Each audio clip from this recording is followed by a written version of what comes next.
खंड ब लघुरात्मक प्रश्न 4 से 15 तक, प्रत्येक 2 अंक का है। क्वेश्चन नंबर 4, मान लीजिए कि समस्त त्रिभुजों का समुच्चय ए है और ए में are equal T1, T1 T2 के समरूप है, द्वारा परिभाषित संबंध आर है। तो सिद्ध कीजिए कि आर एक तुल्यता संबंध है। तो आर दिया हुआ है, संबंध आर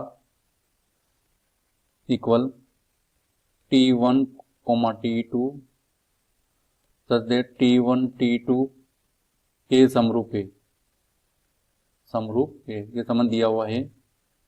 और ये क्या है? समस्त त्रिभुजों का समुच्चय, ये दिया हुआ है समस्त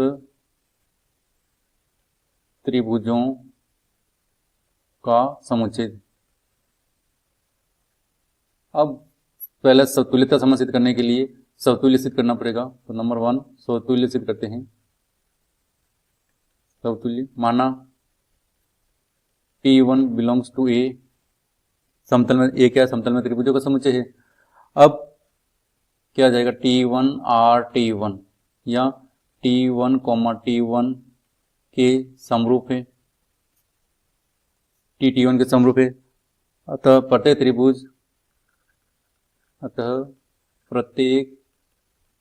त्रिभुज स्वयं के समरूप होता है, इसलिए T1, T1 belongs to R। अतः R स्वतुल्य है, है। अब दूसरा सिद्ध करना है सममित सिद्ध करने के लिए माना T1, T2 बिलोंग्स टू ए। तो ए क्या है? समस्त त्रिभुजों का समुच्चय है, जिसमें 2 त्रिभुज ले T1 तथा T2। तो T1 R T2 क्या आ जाएगा? T1 T2 के समरूप है। तो या इस रूप में लिख सकते हैं T2 T1 के समरूप है, यानी T1 T2 के समरूप है, T2 T1 में भी क्या होगा? समरूप होगा। अर्थात T2 यानी TR T1, अर्थात T1, T2 belongs to R, तब T2, T1 belongs to R, इसलिए R सममित है। R क्या है? सममित संबंध है। अब तीसरा सिद्ध करना है। तीसरा संक्रामक के लिए, संक्रामक सिद्ध करने के लिए माना T1, T2, T3 belongs to A, तब T1 R T2 T1 T2 के समरूप है, फिर T2 R T3 यानी T2 T3 के समरूप है।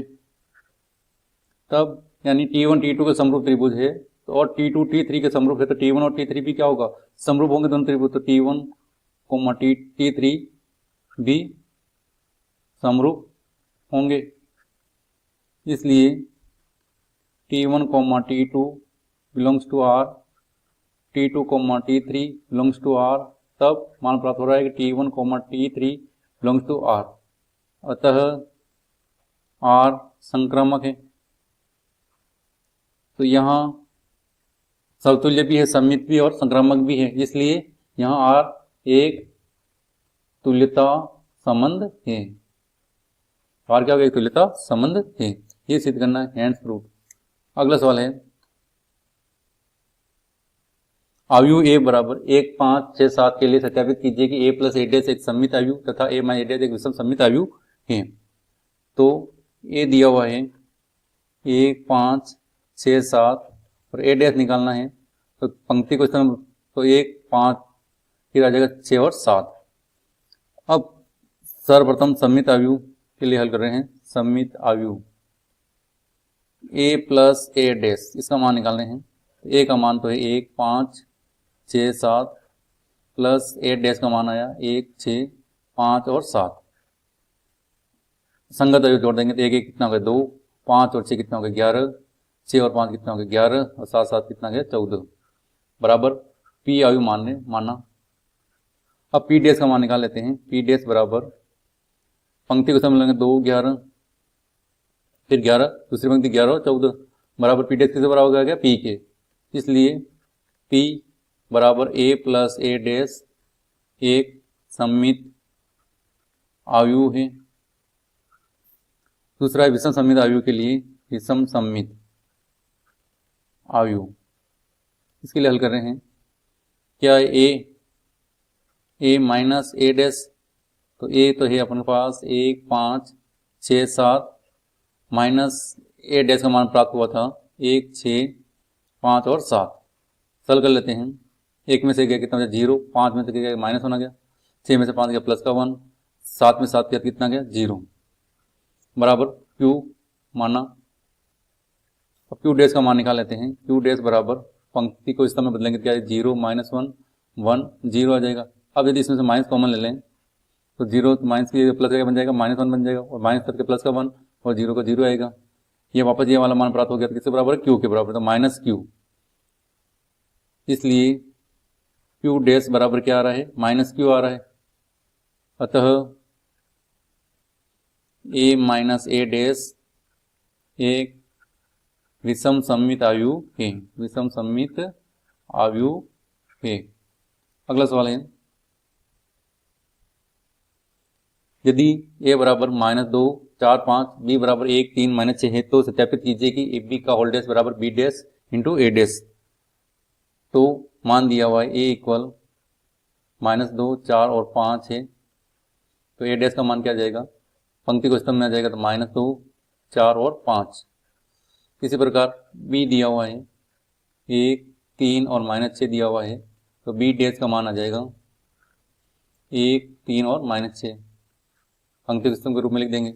अब पहले AB का मान निकाल लेते हैं। AB इक्वल A की वैल्यू है माइनस 2 4 5 और B की वैल्यू है 1 3 और माइनस 6। अब क्या करना है, गुणनफल करना है AB का। तो पहली पंक्ति पहला स्तंभ में माइनस 2 गुणा 1 से होगा क्या आएगा माइनस 2 आ गया। पहली पंक्ति दूसरा स्तंभ या 3 गुणा 2 से कितना आ गया माइनस का 6 आ गया, माइनस माइनस प्लस हो जाएगा 6 गुणा 2 से होगा तो कितना गया 12, ये मान। अब दूसरी पंक्ति पहला स्तंभ यानी 4 से गुणा 1 का 4, 4 गुणा 3 से तो 12 और 4 गुणा 6 से 24 माइनस का 24, इसे 5 गुणा तो 5, 5 गुणा 3 से 15 और 6 से हो जाएगा माइनस का 30। अब LHS ले लेते हैं। LHS में AB का होल डैश निकालना है, AB का परिवर्तन निकालना है। तो पहली पंक्ति को पहले स्तंभ के रूप में लिख देंगे क्या माइनस का 2 माइनस का 6 और ये प्लस के 12। अब दूसरी पंक्ति लिखेंगे तो कितना जाएगा 4 12 और ये कितना जाएगा माइनस का 24। तीसरी पंक्ति लिखेंगे 5 15 और माइनस का 30। यह मान बचा AB होल डैश का। अब RHS इक्वल पहले RHS में क्या मान निकालना B डैश A डैश, तो B डैश का पहले मान रखेंगे तो 1 3 माइनस 6 और A डैश का मान प्राप्त हो रहा है माइनस 2 4 और 5। वही पहली पंक्ति पहले स्तंभ से गुणा होगा तो क्या आएगा माइनस का 2 आ जाएगा, फिर 1 गुणा 4 से हो जाएगा 4 ही रहेगा, 1 गुणा 5 से होगा तो कितना आएगा 5, वापस 3 गुणा 2 से होगा तो माइनस का 6 आ जाएगा, 3 गुणा 4 से तो 12 और 3 गुणा 5 से तो 15। इसी का माइनस 6 गुणा माइनस 2 से तो प्लस के 12 हो जाएंगे और इसी आ जाएंगे माइनस का 24 और 6 गुणा 5 से 30, ये माइनस का 30 बराबर क्या आ जाएगा LHS। ये मान और ये मान दोनों क्या आ रहे हैं बराबर आ रहे हैं, तो LHS बराबर RHS प्राप्त हो रहा है। हैंस प्रूफ ये सिद्ध करना है। अगला सवाल क्वेश्चन नंबर 7, निम्नलिखित समीकरण निकाय का आव्यूह विधि से हल कीजिए। यानी आव्यूह विधि से इसको हल करना है। 5x प्लस 2y बराबर 3, 3x plus 2y equal to 5। तो इसको इस रूप में लिख सकते हैं 5 2 और ये आ जाएगा 3 और फिर आ जाएगा 2 और 2x और y, तो x और y इक्वल इधर मान है 3 और 5, तो ये इस रूप में आ जाएगा ax इक्वल b। तब कैपिटल X बराबर क्या आ जाएगा a इनवर्स b। ये समीकरण नंबर 1 मान लेते हैं। अब सारणिक a का मान निकाल लेते हैं। सारणिक a यानी एक क्या आ जाएगा सारणिक 5 2 3 और 2 सरल कर लेते हैं। तो गुणा करेंगे पहले इसका तो कितना आएगा 10 माइनस सूत्र का 3 गुणा 2 से कितना आएगा 6, कितना मान बचा 4, नॉट इज इक्वल टू 0। अतः a इनवर्स का अस्तित्व है। अतः इनवर्स का क्या है अस्तित्व है, ए इनवर्स का अस्तित्व है। तब एडजॉइंट ए का मान निकालना है। एडजॉइंट ए इक्वल, अब 2 × 2 क्रम में एडजॉइंट ए के क्या करते हैं कि इन दोनों को चेंज कर लेते हैं और इन दोनों का चिन्ह परिवर्तन हो जाएगा। 5 की जगह 2 आ जाएगा, 2 की जगह 5 आ जाएगा, तो क्या आ जाएगा, यहाँ 2 आ जाएगा और यहाँ क्या आ जाएगा 5। तो सरल विधि, इन दोनों के आगे चिन्ह प्लस आ रहा तो माइनस आ जाएगा, तो यहाँ माइनस का 3 और ये माइनस का 2 हो जाएगा। अब ए इनवर्स बराबर सूत्र क्या होता है, 1 सारणिक ए एवं एडजॉइंट ए होता है। इसका मान कितना है, 4 देगा, वो 1/4, 2 -2 -3 और 5। अब समीकरण 1 से x की वैल्यू क्या है, एक्स वाई, तो ये x और y इक्वल, इसका मान आ रहा है 1/4, ए नोट का मान 2 -2 -3 और ये 5, और b का मान है 3 और 5। तो 1/4 पहली पंक्ति पहले स्तंभ से गुणा होगा, यानी 2 गुणा 3 से कितना 6, -2 गुणा 5 से तो माइनस का 10। दूसरी पंक्ति पहला स्तंभ गुणा 3 गुणा माइनस के तो 9, और ये 5 से गुणा होगा तो कितना आ जाएगा 25 बराबर 1/4। चल कर लेते हैं, कितना बचेगा माइनस का 4, और ये बचेगा 16 प्लस का 4 का भाग जा रहा है दोनों में, तो क्या जाएगा, इसमें तो 1 बार, इसमें 4 बार, जो मान किसके बराबर आ गया, x और y। तो दो अवयव समान होंगे यदि संगत घटक भी क्या हो, समान हो। तो तुलना से x बराबर -1, y बराबर कितना आ गया 4, x बराबर -1 आ रहा है और y बराबर कितना आ रहा है 4 आ रहा है। अगला सवाल है, k का मान ज्ञात कीजिए जिनके लिए fx बराबर kx+1 यदि x less than equal pi, cos x यदि x ग्रेटर देन पाई द्वारा परिभाषित फलन x बराबर पाई पर क्या है, संतत है। तो 3 कंडीशन होगी। पर fx इक्वल क्या दिया हुआ है, बराबर के चिन्ह में kx+1 दिया हुआ है, x जगह पाई लिखेंगे तो यहाँ पाई आ जाएगा, f pi is equal to k pi plus 1, समीकरण नंबर 1 मान लेते हैं। Second, x greater than pi, तब fx क्या दिया हुआ है, ग्रेटर देन के लिए आ रहा है cos x आ रहा है, तो cos x fx बराबर क्या दिया हुआ है, cos x दिया हुआ है। अब कौन सी सीमा है, दाईं सीमा का सूत्र होता है limit s tends to 0 a plus h, एक जगह आ रहा है पाई, तो पाई प्लस एच बराबर लिमिट s टेंड्स टू 0। अब x की जगह क्या मान लेंगे, पाई प्लस एच, तो इधर भी क्या लिखेंगे पाई प्लस एच, तो यानी कोस पाई प्लस एच बराबर, तो कोस 180 प्लस थीटा, कौन से तंत्र में जा रहा है, तीसरे में। कोस तीसरे में क्या होता है, माइनस का, तो माइनस बाहर लिख देते हैं, minus limit s tends to 0 क्या बन जाएगा कोस एच। अब कोस एच जगह 0 रखेंगे कितना माना 1 प्राप्त होगा, परंतु बाहर क्या आ रहा है माइनस, इसलिए माइनस का 1। ये समीकरण नंबर 2। समीकरण तीसरी condition, x less than pi के लिए fx इज इक्वल टू क्या आ जाएगा, kx+1 आएगा। अब बाईं सीमा में क्या था, माइनस था, limit s tends to 0 f pi minus h हो जाएगा, तो limit s tends to 0 k और यहाँ जाएगा पाई माइनस h प्लस 1। अब h जगह 0 रखेंगे तो 0 जगह क्या बनेगा मान kh+1, समीकरण नंबर 2। ये समीकरण नंबर 3 प्राप्त होगी। अब फलन क्या दिया रखा है, x इक्वल टू पाई पर संतत है, फलन x इक्वल पाई पर संतत है, तो फलन का मान बराबर दाईं सीमा बराबर बाईं सीमा, तीनों मान क्या होंगे, बराबर होंगे। समीकरण 1 बराबर समीकरण 2 बराबर समीकरण 3। तो a का मान है k पाई प्लस 1, इसका मान -1, इसका है k पाई प्लस 1। प्रथम तथा द्वितीय से, पहले तथा दूसरे से, प्रथम तथा द्वितीय से क्या जाएगा, k पाई प्लस 1 इक्वल -1, यानी k पाई इक्वल माइनस का 2 हो जाएगा, यानी k इज इक्वल टू आ गया -2/पाई। तो आंसर पर k की वैल्यू क्या प्राप्त हो जाएगी, -2/पाई। अगला सवाल है, दर्शाइए कि fx बराबर mod x minus mod x plus द्वारा परिभाषित फलन f एक सतत फलन है जहां x एक वास्तविक संख्या है।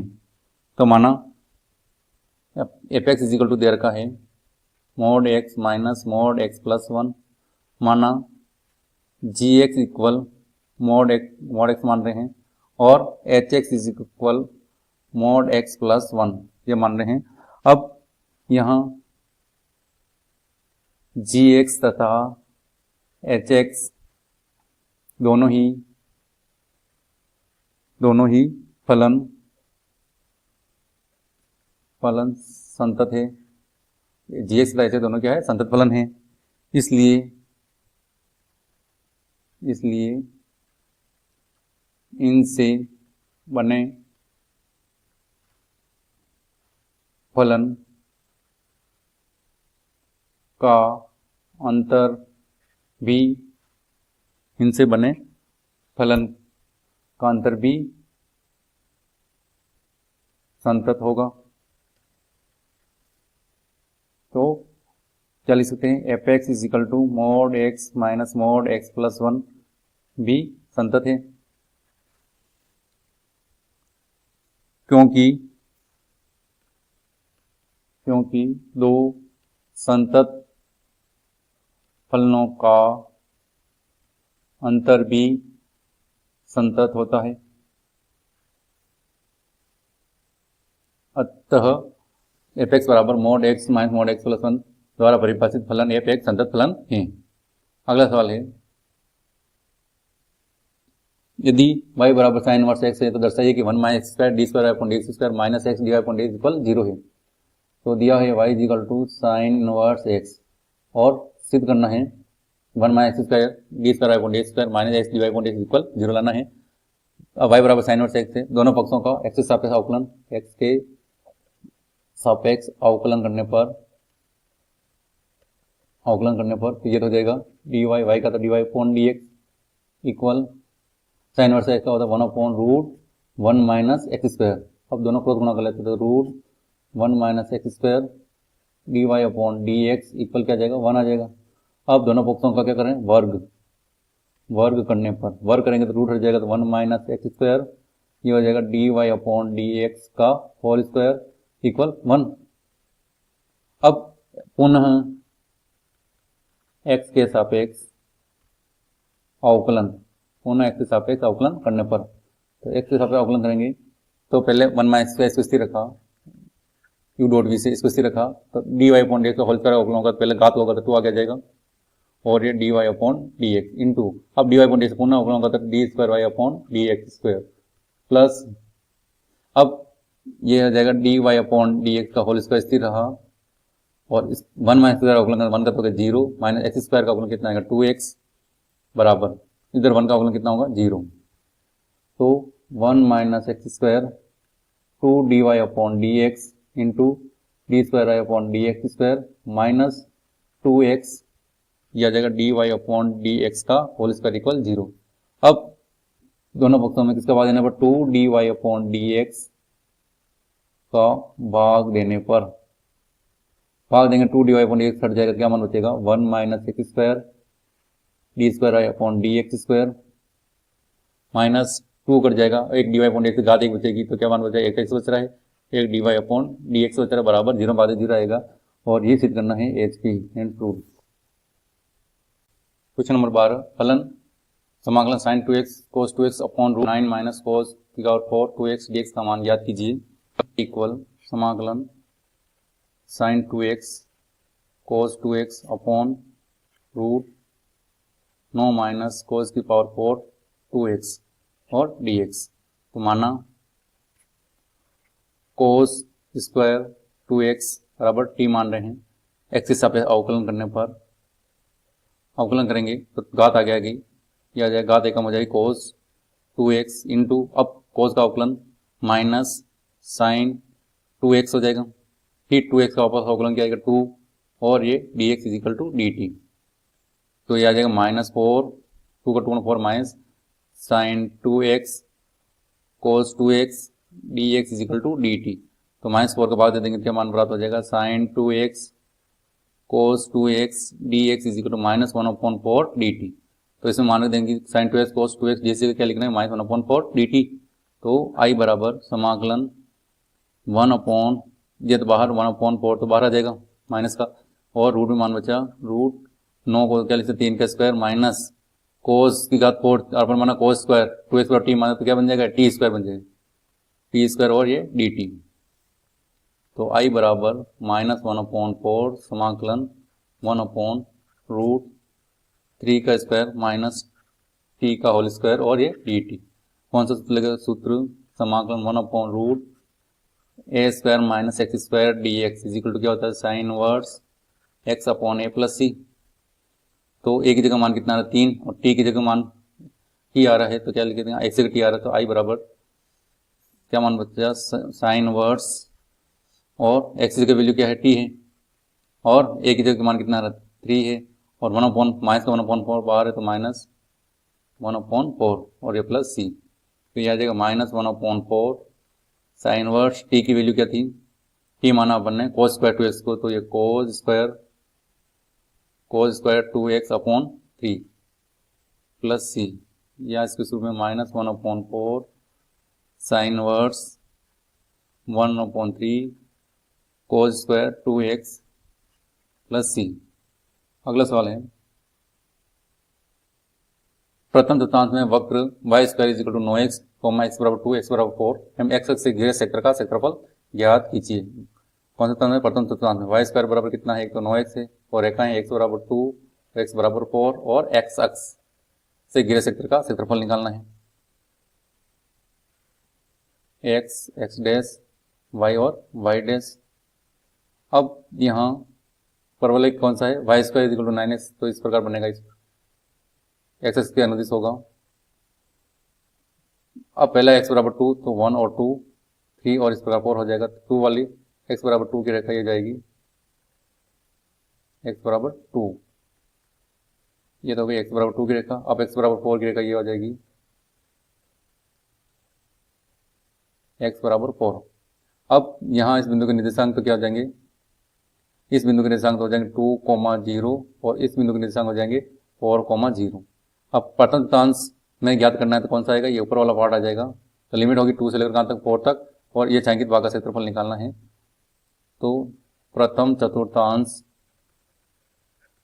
चतुर्थांश में वक्र y square is equal to 9x, x बराबर 2, x बराबर 4 एवं x अक्ष से घिरे सेक्टर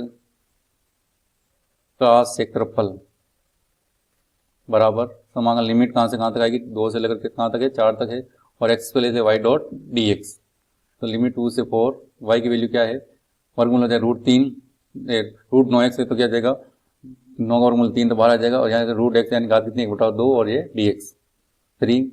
अब इसका समाकलन कर लें, √x का समाकलन 1/2 प्लस 1, 1/2 प्लस 1, और ये 2 से कहाँ तक है, 4 तक है, तो 3/2 आएगा, तो यह 2/3 हो जाएगा, कोष्टक x की पावर 3/2 और लिमिट है 2 से लेकर 4 तक, ये 3 से 3 कैंसिल, तो बाहर मान कितना बचा 2, कोष्टक पहले 4 रखेंगे तो 4 की पावर 3/2 माइनस 2 की पावर 3/2।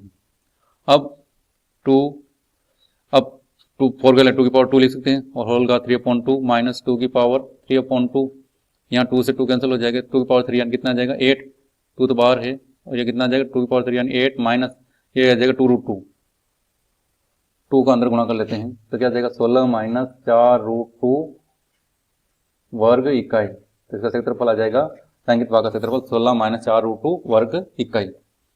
अगला सवाल है, मान लीजिए कि 3 सदिश a b और c इस प्रकार है कि मोड a बराबर 3, मोड b बराबर 4, मोड c बराबर 5, और इनमें से प्रत्येक अन्य 2 सदिशों के योगफल पर लंबवत है, तो mode a plus b plus c का मान ज्ञात करना है।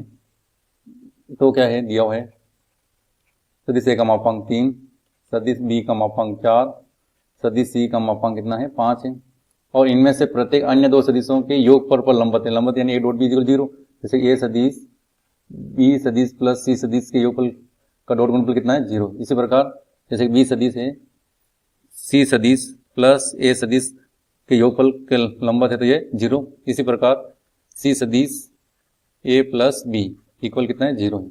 अब मान निकालना है तो पहले क्या कर लेते हैं, a plus b plus c का होल स्क्वायर, तो बराबर क्या होता है a plus b plus c सदिश dot a plus b plus c, तो गुणनफल आ जाएगा, इसको इस रूप में लिख सकते हैं mode plus b plus c का होल स्क्वायर।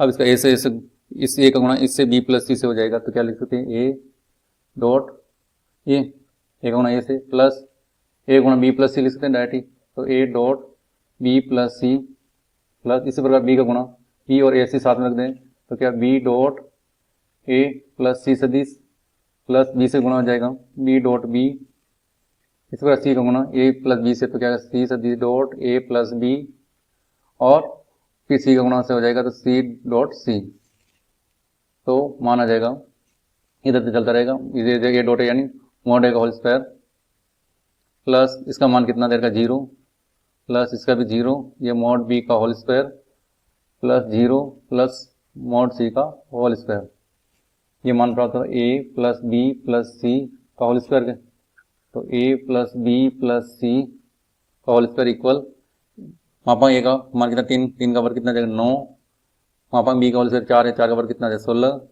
ये 5 है तो 5 का वर्ग 25, तो इनको जोड़ लेंगे तो मान कितना प्राप्त हो जाएगा 50। वर्गमूल ले लेते हैं तो a plus b plus c equal root 50, 50 यानी 5 रूट 2, इसका आंसर है। क्वेश्चन नंबर 11, ऐसी दो धन संख्याएं x और y ज्ञात कीजिए ताकि x प्लस वाई बराबर 60 और एक्स वाई क्यूब उच्चतम हो।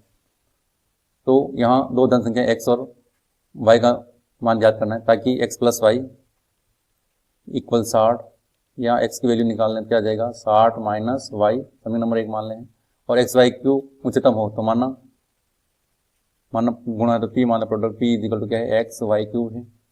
अब समीकरण 1 से मान रख लेते हैं p इजिकल टू एक्स की वैल्यू क्या जाएगी 60 माइनस वाई की, और वाई क्यूब आ रहा है तो ये वाई क्यूब आ जाएगा, गुणा कर लेते हैं तो p is equal to 60 y cube minus y की घात कितनी आ जाएगी 4 हो जाएगी। अब इसके सापेक्ष अवकलन करने पर वाई के सापेक्ष, तो वाई के सापेक्ष अवकलन करने पर वाई के सापेक्ष अवकलन करेंगे क्या जाएगा d p upon d y equal y cube 60 से गुणा करते 180, वाई स्क्वायर एक घात कम हो जाएगी, 4 आ गया एक घात कम वाई क्यूब, समीकरण नंबर 2 मान लेते हैं। अब पुनः y के सापेक्ष अवकलन, y के सापेक्ष अवकलन करने क्या जाएगा d square p upon d y square equal घात आ गया कि यानी कितना आ जाएगा 360 वाई माइनस 3 आ जाएगा कितना हो गया 12 वाई स्क्वायर हो जाएगा। अब इसको समीकरण नंबर 3 मान लेते हैं, वाई की वैल्यू निकालनी तो d p upon d y equal क्या होगा 0, तब क्या जाएगा 180 y square minus 4 y cube equal 0, तो 4 वाई स्क्वायर कॉमन ले लेते हैं तो यहाँ इसमें भाग जाएगा कितनी बार 45 बार, माइनस 4 बार चला वाई क्यूब तो एक वाई बचेगा इक्वल 0, ये 4 वाई को 0 हो जाएगा तो मान बचेगा 45 माइनस वाई इक्वल 0, या वाई इक्वल टू कितना जाएगा 45, तो वाई की वैल्यू कितनी प्राप्त हो रही है 45 प्राप्त हो रही है। अब y बराबर 45 आ गया। अब उच्चतम क्या देखना है एक्स वाई क्यूब क्या हो उच्चतम हो, तो इस वाले मान रखेंगे y बराबर 45, तब d square p upon d y square equal 360 y की जगह 45 माइनस 12 ऐसे यहाँ आ जाएगा 45 का होल स्क्वायर, तो 360 इंटू 45 माइनस 12 इंटू 45 स्क्वायर यानी 45 इंटू 45, तो 45 कॉमन ले लेंगे तो यह मान बचेगा 360 माइनस, अब 45 को 12 से गुणा करेंगे तो मान प्राप्त हो जाएगा 540, तो मान किस में आ रहा है इसका मान नेगेटिव प्राप्त हो रहा है, 0 से क्या प्राप्त होगा छोटा प्राप्त होगा, यहाँ सरल कर लेते हैं तो मान आ जाएगा माइनस 8100 लेस देन 0, अतः वाई इक्वल 45 पर फलन उच्चिष्ट है यानी उच्चतम है। अब y बराबर 45 प्राप्त हो रहा है तो समीकरण 1 से x इक्वल 60 माइनस 45, तो कितना मान आ गया 15, तो x बराबर मान कितना प्राप्त हो रहा है 15, तो y का मान कितना आ रहा है 45, तो x का मान 15 और y का मान 45 है, जिनका योग करेंगे कितना आ जाएगा 60 और एक्स वाई क्यूब क्या है उच्चतम। सवाल नंबर 15, ए और बी स्वतंत्र घटना दी गई है जहाँ पी ए बराबर 0.3 पी बी बराबर 0.6, तो पॉइंट है पी ए और बी का मान निकालना है। तो पहला दिया हुआ है पी ए और बी, यानी और का मतलब intersection p a intersection b, और घटनाएं क्या है परस्पर स्वतंत्र है, तो स्वतंत्र होकर क्या होगा p a into p b, तो पी ए का मान 0.3 इंटू पी बी का मान 0.6, तो आंसर आ जाए 0.18। सेकंड है इसका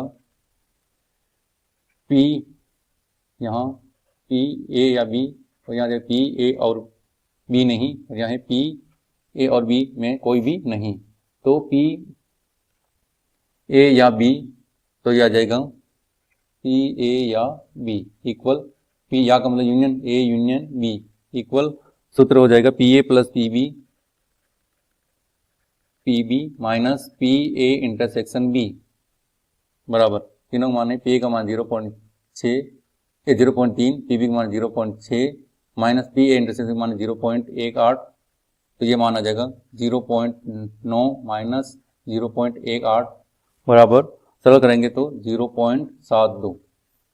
तीसरा है पी ए और बी नहीं का मतलब डैश, तो पी ए और का मतलब इंटरसेक्शन बी नहीं यानी बी डैश बराबर, दोनों घटना क्या स्वतंत्र है, इसलिए क्या आएगा p a into p b का डैश आ जाएगा इंटू पी बी डैश, यानी क्या आ जाएगा 1 माइनस पी बी ले सकते हैं, 1 माइनस क्या आ जाएगा पी बी, मान रखते हैं 0.3 इंटू 1 माइनस पी बी का मान है 0.6, तो सरल करें 0.3 इंटू 0.4, तो इसका आंसर हो जाएगा।